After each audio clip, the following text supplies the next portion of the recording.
مسلمان ہو کر اپنے نبی کی آل کو ستائے، مسلمان ہو کر اپنے محبوب صلی اللہ علیہ وسلم کی آل کو تپتے ہوئے ریگستانوں میں شہید کرے اور ان کے معصوموں کو تڑپتے ہوئے اور بلکتے ہوئے چھوڑے، یہ کس طرح ہو سکتا ہے؟ انسان کا دل دہل جاتا ہے۔ تو عزیز ساتھیوں، میں قربان جاؤں حضور سلطان العارفین کی ذات پاک میں کہ جنہوں نے آج سے 400 سال قبل جو تحریک شروع کی، جو نظریہ پیش کیا، اس کی بنیاد پر آج آل باہو امام حسین کے دامن سے وابستہ ہے، کسی فرقے کسی تفرقے میں نہیں پڑے۔ وجہ کیا ہے کہ شاہ است حسین، بادشاہ است حسین، دین است حسین، دین بنا است حسین، سرداد نداد در دست دست یزید، حق کا ایک بنا لا الہ است حسین۔ اس سے بڑا مقام اور کسی کا ہے نہیں۔ حضور سلطان العارفین نے خود بیان فرما دیا کہ خاک پائم از حسین و از حسن، معرفت گشت برمن انجمن، کہ میں امام حسن و حسین کے قدموں کی خاک بن جاؤں کہ انہی کے در سے مجھے معرفت کا مقام اور منزل نصیب ہوئی۔ اور سلطان العارفین سخی سلطان باہو کی وہ ذات پاک ہے کہ جنہیں نبی نے بھی اپنا بیٹا کہا اور فاطمہ نے بھی اپنا بیٹا کہا۔ آج آپ اور ہم سب ایک دکھ بھرے انداز میں شہدائے کربلا کی یاد کو دل میں سموئے ہوئے اپنے مرشد کامل عارفوں کے بادشاہ سلطان العارفین سخی سلطان باہو کے در مقدس میں حاضر ہیں، اور ہماری آسیں یہی ہے کہ خون حسین کے صدقے ہماری مشکلیں آسان ہوں اور ہم سب کی دعاؤں کو اللہ پاک قبول فرمائے۔ میرے بھائیوں، میں آپ کا زیادہ ٹائم نہیں لوں گا کیونکہ مجھے احساس ہے کہ صبح ختم پاک دعا کے بعد سب نے سفر کرنا ہے، اور بہتر یہ ہے کہ کم از کم 1-2 گھنٹے آپ کو ریسٹ کے لیے، آرام کے لیے مل جائیں۔ لیکن یہ حالات جو آپ کے سامنے ہیں،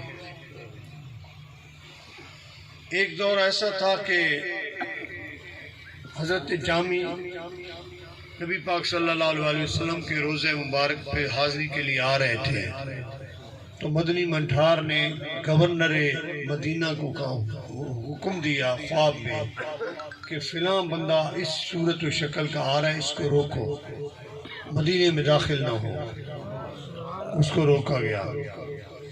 پھر دوسری طرف سے وہ چرواہوں کے ساتھ مل کر بھیڑوں بکریوں کے ساتھ چلتا ہوا مدینے میں داخل ہونے لگا، تو مدنی منٹھار نے پھر آرڈر دیا کہ فلاں قافلے کے ساتھ اور چرواہے کے ساتھ بھیڑوں کے ساتھ آ رہا ہے، اس کو روکو۔ تیسری مرتبہ بھی روکا گیا تو جامی کی چیخ نکل گئی، یا رسول اللہ، کیا میں اس قابل نہیں کہ میں آپ کے روزہ مقدس پہ حاضر ہو سکوں؟ اور گورنر نے کہا، حضور یہ کیا راز ہے کہ وہ اتنا عاشق دیوانہ پروانہ چھپ چھپا کے بھی آنے کی کوشش کر رہے ہیں اور آپ روک رہے ہو؟ نبی پاک صلی اللہ علیہ وسلم نے فرمایا، وجہ یہ ہے، روک اس لیے رہا ہوں، اس لیے روک رہا ہوں کہ کہیں اس کے لیے مجھے قبر سے باہر نہ آنا پڑے۔ میرا سچا عاشق، سچا دیوانہ ہے، سچا مستانہ ہے، اور اتنی جذب و مستی میں آ رہا ہے جتنا اس کے اندر لاوا ہے عشق کا، تو اس کی محبت دیکھ کر مجھے روزے مقدس سے باہر آنا پڑے گا۔ سبحان اللہ۔ اور ہم نے بھی صبر اس وجہ سے کیا، ہمارے صبر کی وجہ بھی یہی تھی کہ شاید ہمارے باہو یہی چاہتے ہیں۔ اللہ تعالیٰ ہمیں مزید ہمت اور توفیق عطا فرمائے۔ میرے عزیز ساتھیوں، ایک چیز آپ اپنے ذہن میں رکھیں کہ جتنا بندہ دور ہوتا ہے نا، اتنا اس کے اندر عشق زیادہ ہوتا ہے، اور جتنا بندہ قریب ہوتا ہے اتنی محبت کم ہوتی ہے۔ کیونکہ قریب آ کر بندہ تھک جاتا ہے دیکھ دیکھ کر. آپ ایک اندازہ لگائیں نا، ایک چیز ہے کہ ایک چیز آپ نے دیکھی ہوئی نہیں ہے اور اس کے لیے کتنی سٹرگل کرو گے، محنت کرو گے، کوشش کرو گے پہنچو، اور جب دیکھ لیا تو پھر ایک بار دو بار تین بار پھر دل کہتے ہیں یار بس خیر ہے. وہ سٹرگل نہیں رہتی. جس طرح ایک پیاسا ہے کنویں کی طرف بھاگتا ہے اور جب بھاگ کے کنویں کی طرف آتا ہے نا تو اس کی آپ کیفیت دیکھیں کہ کتنا جذب سے آ رہا ہوتا ہے، اور جب پانی پی لیتا ہے سیر ہو جاتا ہے تو تھک کے باہر ہو جاتا ہے. میں بعض دفعہ یہی سوچتا ہوں کہ ہمیں بزرگ بلوچستان تو لے گئے لیکن ان کا ہم پر احسان یہ ہے کہ ہم وہاں سے جب نکلتے ہیں نا تو ایک جذبہ اور محبت لے کر نکلتے ہیں کہ سلطان العارفین کے پیاسے ہیں، جا کر ان کے روزے پہ پیاس بجھائیں. بادشاہ سے محبت کرنے والے ہیں، ان کے روزے پہ جا کر پیاس بجھائیں گے. اور الحمدللہ ہم تھکتے نہیں ہیں، بار بار دیدار کرتے ہیں اور زیادہ چاہت پیدا ہوتی ہے. وجہ یہ ہے کہ ہمیں جانا ہوتا ہے، ہمیں فکر یہ ہوتی ہے کہ جدا ہونا ہے، بچھڑنا ہے، بچھڑنے کا خوف ہوتا ہے. اس وجہ سے یہ چاہت ہوتی ہے کہ قربت میں آ جاؤ. اور کچھ لوگوں کو یہ تکلیف ہوتی ہے، یہ زیادہ پیار کیوں کرتے ہیں، یہ زیادہ محبت کیوں کرتے ہیں، زیادہ قریب آنے کی کوشش کیوں کرتے ہیں. اب مجھے بتائیں کہ جو بندہ تڑپتا ہوا پیاسا آئے گا اس کو تو یہ پتہ نہیں چلے گا نا کہ کتنے کانٹے سامنے ہیں. وہ کانٹوں سے بھی کراس کر کے جانے کی کوشش کرے گا. لیکن میرے بھائیوں، اللہ تبارک و تعالیٰ نے سلطان العارفین سلطان باہو کو وہ طاقت دی ہے، وہ لجپالی، وہ پاور عطا کیا ہے کہ آپ دنیا کے کسی کونے میں بھی ہو، سخی کو 3 مرتبہ یاد کرو، آپ کو رات کو دیدار کروا دے. اور میری آزمائش ہے، میری آزمائش ہے. بڑے سے بڑے مارکوں میں گیا ہوں، بس تصور کرتا ہوں 3 مرتبہ حق باہو سچ باہو نظر کرم دی تک باہو. یہ زبان سے نکلتا ہے، سلطان العارفین مدد کے لیے پہنچ جاتا ہے. آپ اور ہم سارے محبت کے مارے اس دربار گوہر بار پہ حاضر ہوتے ہیں اور اپنی خالی جھولیاں لے کر آتے ہیں. سلطان العارفین ہماری جھولیوں کو بھر دیتے ہیں. میرے عزیز ساتھیوں، امام علی مقام امام حسین تو روزہ رسول کو چھوڑ کر کس کام کے لیے نکلے تھے؟ دین کو بچانے کے لیے نکلے تھے. وہاں محبت تھی، عقیدت تھی، پیار تھا، صحابہ ڈیوٹی دیتے تھے. اور مجھے یاد آیا کہ ایک جگہ پہ جنازہ تھا اور امام علی مقام امام حسین مدینہ شریف میں جنازہ پڑھانے کے لیے جا رہے ہیں. راستے میں گرد و غبار ہے، مٹی ہے. وہاں سے گزرتے ہوئے جب گئے تو حضرت ابو ہریرہ نے اپنی دستار مقدس اتاری اور حضرت امام حسین کے بوٹوں کو، آپ کے پاپوش کو صاف کرنے لگے. ایک دوسرا شخص کھڑا تھا، اس نے کہا کچھ خیال کرو، تم رسول اللہ صلی اللہ علیہ وسلم کے صحابی ہو اور یہ ان کا نواسہ ہے، تم اس کے چچا لگتے ہو اور بزرگ ہو اس سے، تم اس کے پاؤں کو کیوں، ان کے جوتوں کو صاف کر رہے ہو؟ انہوں نے کہا کہ تمہیں پتہ نہیں ہے جس کو رسول اللہ نے اپنے کاندھوں پہ اٹھایا ہے، جو علم نشرہ کے سینے پہ کھیلا ہے، جس نے لعاب رسول چوسا ہے، اس سے بڑا مقام اور کون سا ہو سکتا ہے؟ میری دستار کی یہ عظمت ہے کہ وہ امام حسین کی گرد کو صاف کر رہے ہیں. میرے بھائیوں، محبت اپنے دلوں میں رکھو.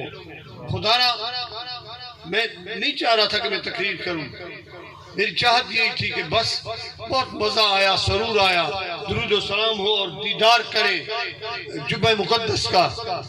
لیکن میں صرف اس لیے اسٹیج پہ آیا کہ بھائی آپ میرے پیر بھائی پورے ملک سے آئے اور کئی دنیا کے مختلف شہروں سے بھی لوگ آئے ہوں. میں آپ کی خدمت میں یہ عرض کرنا چاہتا ہوں کہ اس زمانے میں مسلمانوں کا عقیدہ خراب کرنے کے لیے ان کو اہل بیت کا دشمن بنایا جا رہا ہے، ان کو اصحاب رسول کا دشمن بنایا جا رہا ہے. رسول اللہ صلی اللہ علیہ وسلم کی ذات کے سے ان کی نسبت کو دور کیا جا رہا ہے. اس حوالے سے میں آپ گفتگو کے لیے حاضر ہوا کہ ہمارے دین کا سب سے بڑا منبع حسین ہے اور ایمان بھی وہی ہے جو محمد مصطفیٰ کی محبت میں ہے.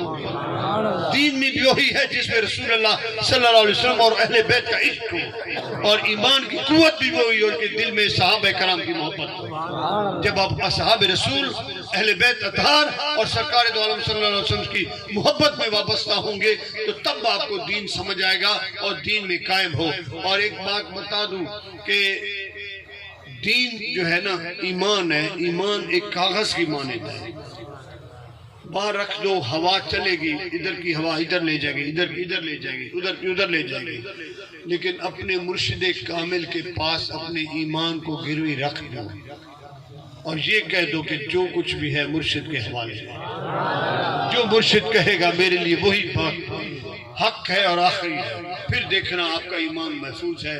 اور سلطان العارفین نے اس لیے فرمایا کہ ہور دوانا دل دی کاری، کلمہ دل دی کاری ہو، کلمہ دور زنگال کرندہ، کلمہ میل اتاری ہو، کلمہ ہیرے لال جواہر، کلمہ ہٹ پساری ہو، اتے اتے لوہے جہانے باہو، کلمہ دولت ساری ہو۔ یہ کلمہ ہے ساری دولت کی، اس جہان کی اس جہان کی۔ کلمے کے ذکر کو اپنے دلوں میں وابستہ رکھیں، اور آپ فرماتے ہیں بے بسم اللہ اسم اللہ دا اے بھی گہنا بھارا ہو، نال شفاعت سرور عالم چھکسی عالم سارا ہو، حدوں بے حد درود نبی تے جہندہ ایڈ پسارا ہو، میں قربان تینا تو باہو تینا ملیا نبی سہارا۔ درود مصطفیٰ پڑھنے والا، درود شریف پڑھنے والا وہ کبھی بھی کمزور نہیں ہوتا۔ درود پڑھنے والا آگے بڑھتا ہے اور رسول اللہ صلی اللہ علیہ وسلم کی محبت میں سرشار ہو کر آقا کا دیدار اسے نصیب ہوتا ہے اور آقا کی معرفت اسے نصیب ہوتی ہے۔ بھائیو، یہ دو نسخے آپ کی بارگاہ میں عرض کرنے تھے، اور دوسرا یہ ہے کہ انشاءاللہ روحانی اجتماع ہمارا ہوتا ہے سالانہ، ہوتا ہے یا نہیں ہوتا؟ جماعت و صالحین کے زیر اہتمام کیا ہوتا ہے؟ روحانی اجتماع ہوتا ہے۔ پچھلے سال صحبت پور میں تھا اور اگلا سال جو آنے والا ہے اس میں انشاءاللہ تعالی 27 فروری 2022 کو لاڑکانہ کے اسٹیڈیم میں عظیم و شان سنی کانفرنس روحانی اجتماع ہو رہا ہے۔ ابھی سے تیاری کریں اور اپنے اپنے لوگوں کو بلائیں۔ 3 لاکھ کا اجتماع کرنا ہے انشاءاللہ، اور 3 لاکھ عوام آ کر وہاں بتائے کہ بتلا دو گستاخ نبی کو غیرت مسلم زندہ ہے، دین پہ مر مٹنے کا جذبہ کل بھی تھا اور آج بھی۔ اس جذبے کے تحت، اس محبت کے تحت جب آپ باہر نکلیں گے تو انشاءاللہ تعالی دنیا کو پتہ چل جائے گا کہ عاشقان مصطفیٰ بستے ہیں اور دین پر مر مٹنے والے آج بھی زندہ ہیں اور تابندہ ہیں۔ میرے بھائیوں، یہاں سے پچھلے سال ہمارے والد گرامی سراج العارفین مرشد کریم حضرت سخی سلطان غلام میرا صاحب رحمۃ اللہ علیہ کا وصال ہوا، اور ان کے وصال کے بعد طے یہ ہوا تھا کہ انشاءاللہ محرم شریف سے لے کر اگلا جو محرم ہے 12 شہروں پر یہ ڈیوٹی رکھی گئی ہے کہ ہر مہینے یہاں آ کر 11ویں شریف کریں۔ سال کے بعد دوسروں کی باری آتی ہے، اور الحمدللہ تمام دوستوں نے اپنی اپنی طاقت اور بساط کے مطابق یہاں پر اپنی ڈیوٹی دی ہے، اور میں مبارکباد دیتا ہوں یہاں کے جو ہمارے ضلع کے صدر ہیں محترم جناب ملک غلام جیلانی صاحب کو، کہ انہوں نے بھی اپنی ذمہ داری پوری کی ہے، اور زیادہ خانیوال کے علاقے کے دوست وہ خوش قسمت ہیں کہ وہ اس 11ویں شریف میں مکمل طور پہ سپورٹ میں ہوتے ہیں اور حاضر بھی ہوتے ہیں۔ تو آج پھر اعلان سن لیجئے کہ اس ماہانہ 11ویں شریف انشاءاللہ اس دربار گوہر بار پر ہوگی۔ کل بھی 11ویں شریف ہے، کل بھی 11ویں شریف ہے، 10ویں کا دن 11ویں کی رات، اور یہ ایک بہت بڑا ایک موضوع ہے 10ویں کا دن 11ویں کی رات۔ اس حوالے سے کل بھی ہے، اور محرم الحرام کا مہینہ ضلع لاہور کے حوالے ہے اور ہم سارے ان کے ساتھ سپورٹر ہیں، اور سفر المظفر کا مہینہ خانیوال ڈسٹرکٹ کا ہے، اور ربیع الاول شریف کا مہینہ خوش قسمتی ہے فیصل آباد والوں کی کہ ربیع الاول کا مہینہ فیصل آباد والے یہاں 11ویں کرتے ہیں، اور ربیع الثانی جو غوث پاک کا مہینہ ہے وہ حافظ آباد ضلع کے حوالے ہے۔ ہر ڈسٹرکٹ والے اپنے ضلع کو نوٹ کر لیں، اپنی ذمہ داری کو، اور جمادی الاول کا مہینہ نارووال کے حوالے ہے، جمادی الثانی کا مہینہ سیالکوٹ کے حوالے ہے، اور رجب المرجب کا مہینہ بکھر ڈسٹرکٹ کے حوالے ہے، شعبان کا مہینہ ضلع گوجرانوالہ کے حوالے ہے، اور رمضان کا مہینہ ڈسٹرکٹ لیا کے حوالے ہے، شوال کا مہینہ رحیم یار خان کے حوالے ہے، اور ذوالقعدہ کا مہینہ راجن پور ڈسٹرکٹ کے حوالے ہے، اور ذی الحج کا مہینہ راولپنڈی کا ہے، اور پھر محرم الحرام لاہور، اور ہم سارے مل کے کرتے ہیں۔ تو یہ جتنے بھی ضلع کے لوگ ہیں اپنے اپنے ڈسٹرکٹ کے حوالے سے ہر مہینے اس مہینے میں آ کر یہاں پر محفل ذکر اور درس سنا کریں۔ میں ہوتا ہوں، اگر میں نہ ہوں تو میرے بیٹے صاحبزادہ محمد مرید سلطان صاحب ہوتے ہیں جو کہ درس بھی دیتے ہیں، درود پاک کا ورد بھی کرواتے ہیں، ذکر الہی بھی کراتے ہیں، اور غوث پاک پیران پیر دستگیر محبوب سبحانی کے حوالے سے گفتگو بھی ہوتی ہے، اور 11ویں شریف کا لنگر بھی تقسیم ہوتا ہے۔ اس طرح ہر ڈسٹرکٹ اپنی ذمہ داری پوری کریں۔